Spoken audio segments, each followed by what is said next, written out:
آپ اب اگر آواز سنیں تو اپنی جگہ پر ثابت قدمی کے ساتھ کھڑے ہو جائیں تاکہ جو غیبی آوازیں آپ کو کچھ کہنا چاہتی ہیں آپ ان آوازوں کو سن سکیں۔ اس کے بعد رسول اللہ صلی اللہ علیہ وآلہ وسلم باہر تشریف لے گئے تو یا محمد کی آواز آپ نے دوبارہ سنی۔ آپ نے اس کے جواب میں لبیک فرمایا تو آواز دینے والے نے کہا، کہیے اشہد ان لا الہ الا اللہ و اشہد ان محمدًا عبدہ و رسولہ۔ پھر کہا پڑھیے الحمدللہ رب العالمین، حتیٰ کہ ساری سورہ فاتحہ رسول اللہ سے کہلائی گئی۔ آپ ورقہ بن نوفل کے پاس تشریف لائے اور یہ سارا واقعہ آپ نے بیان کر دیا۔ انہوں نے عرض کیا کہ آپ کے لیے خوشخبری ہے اور آپ کو مبارک ہو۔ میں گواہی دیتا ہوں کہ آپ محمد ہیں، یعنی ہر ایک کے نزدیک قابل ستائش ہیں، خلق کے نزدیک بھی اور خالق کے نزدیک بھی، اور میں یہ بھی گواہی دیتا ہوں کہ آپ ہی احمد ہیں، یعنی سب سے زیادہ اللہ تعالیٰ کی حمد بجان لانے والا۔ میں اس کی بھی گواہی دیتا ہوں کہ آپ رب العالمین کے رسول ہیں، اور وہ وقت قریب ہے کہ آپ کو مخالفین، کفار اور مشرکین مکہ کے ساتھ جنگ و قتال کا حکم بھی دیا جائے گا۔ اگر میں زندہ ہوا تو آپ کی مدد میں آپ کے دشمنوں سے ضرور جنگ کروں گا اور اپنی جان آپ پر قربان کر دوں گا، لیکن وہ اس نے قتال سے پہلے ہی دنیا سے رخصت ہو گئے۔ رسول اللہ صلی اللہ علیہ وآلہ وسلم نے ارشاد فرمایا، میں نے اس عالم و فاضل کو جنت میں دیکھا، وہ سبز جنتی لباس سے تن کیے ہوئے تھا، اور اعلان نبوت سے پہلے رسول اللہ صلی اللہ علیہ وآلہ وسلم کے ساتھ ایک عرب موحد حضرت زید بن عمرو بن نفیل کا بڑا خاص تعلق تھا، اور کبھی کبھی اس سے ملاقاتیں بھی ہوتی رہتی تھیں۔ حضرت عبداللہ بن عمر سے روایت ہے کہ نزول وحی سے پہلے مقام بلدہ کی ترائی میں رسول اللہ صلی اللہ علیہ وسلم کی حضرت زید بن عمرو سے ملاقات ہوئی۔ انہوں نے آپ کے سامنے دسترخوان پر کھانا پیش کیا تو آپ نے کھانے سے انکار کر دیا۔ حضرت زید بن عمرو کہنے لگے کہ میں بتوں کے نام پر ذبح کیے ہوئے جانوروں کا گوشت نہیں کھاتا، میں صرف وہی ذبیحہ کھاتا ہوں جو اللہ تعالیٰ کے نام پر ذبح کیا گیا ہو۔ پھر قریش کے ذبیحوں کی برائی بیان کرنے لگے۔ بکری کو اللہ تعالیٰ نے پیدا کیا اور اللہ تعالیٰ نے اس کے لیے پانی برسایا اور زمین سے اللہ نے اس کے لیے گھاس اگائی، پھر اے قریش تم اسے اللہ تعالیٰ کے غیروں کے نام پر ذبح کیوں کرتے ہو؟ حضرت اسماء بنت ابو بکر کا بیان ہے کہ میں نے حضرت زید بن عمرو کو کعبہ میں کہتے ہوئے سنا کہ اے قریش، اللہ کی قسم میرے سوا تم میں کوئی بھی حضرت ابراہیم کے دین پر نہیں ہے۔ اس کو بخاری نے بھی روایت کیا ہے۔ اسی طرح رسول اللہ صلی اللہ علیہ وآلہ وسلم کی پیدائش سے پہلے اللہ تعالیٰ نے جنات اور شیطانوں پر کیا پابندی لگائی، یہ بھی میں آپ کے ساتھ شیئر کرتی ہوں۔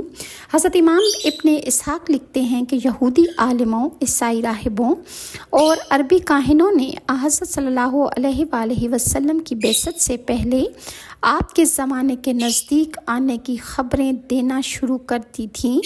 یہودی عالم اور عیسائی راہب تو اپنی کتابوں میں پڑھ کر خبر دیتے تھے، کیونکہ ان کی کتابوں میں آپ کی اور آپ کے زمانے کی صفات واضح طور پر ذکر تھیں۔ نیز ان کے انبیاء بھی عہد بعہد آپ پر ایمان لانے کی اپنے اتباع کو وصیت کی تھی۔ البتہ عربی کاہنوں کا انحصار زیادہ تر جنات اور شیطانوں کی فراہم کردہ خبروں پر ہوتا تھا، اور رسول اللہ صلی اللہ علیہ وآلہ وسلم کی آمد کے متعلق وہ اشارہ کرتے تھے، مگر عرب اپنی جہالت کی وجہ سے اس کی طرف توجہ نہیں دیتے تھے، یہاں تک کہ آپ صلی اللہ علیہ وآلہ وسلم نبی بن کر مبعوث ہو گئے۔ اس وقت جادوگروں کی بعض باتوں کی صداقت دیکھ کر سوچنے پر مجبور ہوئے۔ جب رسول اللہ کی بعثت کا زمانہ قریب آ گیا تو شیاطین کے چھپ کر سننے پر پابندی لگا دی گئی، اور جہاں بیٹھ کر وہ خبریں سنتے تھے ان پر سخت پہرا بٹھا دیا گیا۔ اب اگر کوئی وہاں جاتا آسمان کی طرف تو آگ کے شعلے سے اسے بھسم کر دیا جاتا، وہ جل کر راکھ ہو جاتا۔ شیطان یہ دیکھ کر اس نتیجے پر پہنچے کہ زمین پر ضرور کوئی نیا حادثہ رونما ہونے والا ہے، جس کی وجہ سے ہم شیاطین اور جنات پر سختی نازل ہوئی ہے۔ ابن اسحاق کہتے ہیں کہ یہ اہتمام وحی الہی کے لیے کیا گیا تھا تاکہ وحی بحفاظت اپنے مقام پر پہنچے اور درمیان میں کسی طرح کی ملاوٹ اور شبہ کا امکان باقی نہ رہے۔ سہیلی لکھتے ہیں کہ ابن اسحاق نے جو کچھ کہا ہے وہ درست ہے، لیکن اس کا مطلب یہ نہیں کہ اس سے پہلے کبھی شعلے آسمان سے نہیں پھینکے گئے تھے۔ شعلے قدیم زمانے میں بھی پھینکے جاتے تھے اور اس کا ذکر جاہلیت کے قدیم شعراء کے کلام میں ملتا ہے۔ عبد الرزاق نے ابن شہاب سے روایت کی ہے کہ جب ان سے پوچھا گیا کہ ستاروں کا ٹوٹنا، چنگاروں کا پھینکا جانا جاہلیت میں بھی تھا تو انہوں نے اس کا جواب اس بات میں دیا اور کہا کہ جب اسلام آیا تو ان میں شدت اختیار کر دی گئی اور اللہ تعالیٰ کے اس فرمان کے مطابق یعنی سورہ جن کی آیت نمبر 8 میں ہم نے آسمان کی پڑتال کی تو اس کو بہت زیادہ پہرے داروں اور چنگاروں سے بھرا ہوا پایا، اور اس میں بھی اس کی دلیل ہے کیونکہ اس سے معلوم ہوتا ہے کہ گاہے گاہے چنگارے آسمان سے پھینکے جاتے تھے۔ جب رسول اللہ مبعوث ہوئے تو آسمان کو بہت زیادہ پہرے داروں اور چنگاروں سے بھر دیا گیا تاکہ شیطان آسمان سے دور رہیں اور ان کے لیے چھپ کر چوری بات سننے کا امکان بھی باقی نہ رہے۔ یہ سختی زمانہ نبوت تک جاری رہی، اس کے بعد وہ سختی نہیں رہی کیونکہ بعض زمانوں میں اور بعض جگہوں پر شاذ و نادر اس کا وجود پایا جاتا ہے۔ کسی نے کہا کہ بعض اوقات تو ان کی بات سچی ثابت ہوتی ہے، جیسا کہ وہ کہتے ہیں ویسا ہی ہوتا ہے۔ آپ صلی اللہ علیہ وسلم نے فرمایا وہ کلمہ حق ہے کہ جو کوئی جن آسمان سے اچک لیتا ہے اور اپنے دوست کے کان میں ڈال دیتا ہے، جس طرح مرغی اپنے چوزوں کے کانوں میں آواز ڈال دیتی ہے، پھر وہ اس میں وسے ملا دیتے ہیں اور جھوٹ ملا کر اس بات کو جو آسمان سے نازل ہوتی ہے اس کو بدل دیتے ہیں۔ اور ابن سلام نے اپنی تفسیر میں ابن عباس کا یہ قول ذکر کیا ہے کہ جب چنگارہ آسمان سے پھینکا جاتا ہے تو وہ ٹھیک نشانے پر بیٹھتا ہے، جو چیزیں اس نے چرائی ہوتی ہیں وہ اس کو ختم کر ڈالتا ہے مگر اس کو کوئی قتل نہیں کرتا۔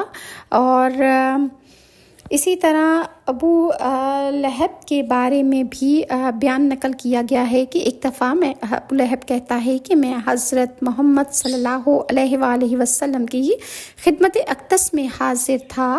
آپ صلی اللہ علیہ وسلم کے پاس سحر، جادو اور کہانت کا تذکرہ ہوا تو میں نے کہا کہ میرے ماں باپ آپ پر قربان ہو جائیں، ہم نے چنگارے پڑنے سے پہلے معلوم کر لیا تھا کہ آسمان پر پہرے بٹھا دیے گئے ہیں اور جنات اور شیطانوں کو آسمان کی بات چوری چوری سننے سے روک دیا گیا ہے۔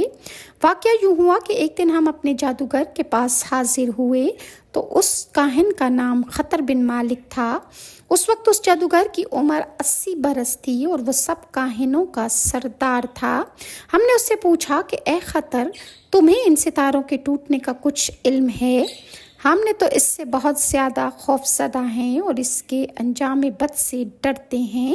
وہ کاہن کہنے لگا کہ سحری کے وقت آنا، اس وقت میں تمہیں بتاؤں گا کہ ان کا انجام اچھا ہے یا برا، امن کے لیے ہے یا حذر کے لیے ہے۔ اس کے کہنے پر اس وقت تو ہم چلے گئے۔ دوسرے دن سحری کے وقت اس کے پاس آئے تو ہم نے دیکھا کہ وہ اپنے قدموں پر کھڑا آسمان کی طرف گھور رہا ہے۔ ہم نے اس کو آواز دی اور اپنے آنے سے آگاہ کر دیا۔ اس نے اشارے سے کہا کہ خاموش رہو۔ تھوڑی دیر کے بعد آسمان پر ایک بہت بڑا ستارہ ٹوٹا تو کاہن اونچی اونچی آواز سے چیخنے لگا، حتیٰ کہ اس کو چوٹ لگ گئی اور اس کو سزا مل گئی۔ اس کو عذاب نے جلدی پکڑ لیا، چنگارے نے اس کو جلا ڈالا۔ اس کی بات ختم ہوئی، اس کا کیا حال ہوا؟ غم نے اس کو پریشان کر دیا، فساد نے اس کو دوبارہ حملہ کر دیا اور اس کے تمام جوڑ کٹ گئے اور اس کے حالات بگڑ گئے۔ پھر کافی دیر خاموش رہنے کے بعد وہ کہنے لگا، اے گروہ بنو قحطان، میں تم کو ایک سچی اور واضح بات بتاتا ہوں کہ میں کعبہ اور اس کے ارکان اور اس کے شہر کی جس کے خادم بہت امانت دار ہیں، میں ان کی قسم کھا کر کہتا ہوں کہ شریر جنات کو آسمان کی بات سننے سے منع کر دیا گیا ہے، ایک چمکدار ستارے کے ذریعے کہ جس کو طاقتور فرشتہ اپنے ہاتھ سے پھینکتا ہے، ایک عظیم الشان نبی کی وجہ سے جو اللہ تعالیٰ کی طرف سے نازل شدہ قرآن لے کر آیا ہے، وہ ہدایت اور حق و باطل کے درمیان فیصلہ کرنے والی کتاب لے کر آیا ہے جس سے بتوں کی عبادت باطل ہو جائے گی۔ میں نے کہا کہ اے خطر، تجھ پر افسوس، تو نے ایک بری بات کہہ دی، تو اپنی قوم کی فلاح کس میں دیکھتا ہے؟ تو وہ کہنے لگا، میں اپنی قوم کے لیے وہی چیز مناسب سمجھتا ہوں جو اپنے لیے مناسب سمجھتا ہوں، وہ یہ کہ انسانوں کے بہترین پیغمبر کی اتباع کریں، محکم کتاب لے کر جس میں کوئی ملاوٹ نہیں، جس کی دلیل سورج کی شعاع کی طرح روشن ہے۔ حمص کے شہر مکہ میں مبعوث وہ نبی ہوگا۔ ہم نے پوچھا کہ اے خطر، وہ شخص کون ہے؟ تو وہ بولا، زندگی اور بقا کی قسم، وہ قبیلہ قریش میں سے ہوگا، اس کی عقل میں فطور نہیں ہوگا اور نہ اس کے جسم میں کوئی نقص ہوگا، وہ بنو قحطان اور آل عیش کا عظیم الشان لشکر لے کر آئے گا۔ ہم نے پوچھا کہ وہ قریش کے کس خاندان سے ہوگا؟ تو وہ کاہن بولا کہ قسم ہے ستونوں والے گھر کی اور قسم ہے رکن اور سایہ دار درختوں کی، وہ ہاشم کی اولاد میں سے ہوگا اور عزت والے سرداروں کی جماعت میں سے ہوگا، اس کو لڑائیوں کی اجازت دے کر بھیجا جائے گا اور وہ ہر ظالم کو قتل کر ڈالے گا۔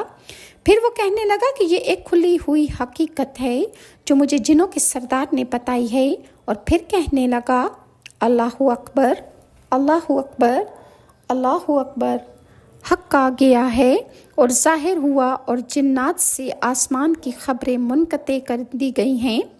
پھر وہ کاہن خاموش ہو گیا اور اس کاہن پر غشی طاری ہو گئی۔ تیسری رات گزر گئی کہ وہ بے ہوش پڑا رہا، اور جب تیسری رات آئی تو وہ کہنے لگا، لا الہ الا اللہ محمد رسول اللہ۔ رسول اللہ صلی اللہ علیہ وسلم نے فرمایا کہ اس نے ایک نبی جیسی بات کی ہے، اور وہ قیامت کے دن اکیلا ایک امت کے قائم مقام اٹھے گا۔ اور یہ تھی کاہنوں اور جادوگروں کی رسول اللہ صلی اللہ علیہ وآلہ وسلم کی بعثت سے پہلے آپ کے آنے کی خوشخبریاں انہوں نے دے دی تھیں، اور یہود کو رسول اللہ صلی اللہ علیہ وسلم کا آنے کا انتظار تھا۔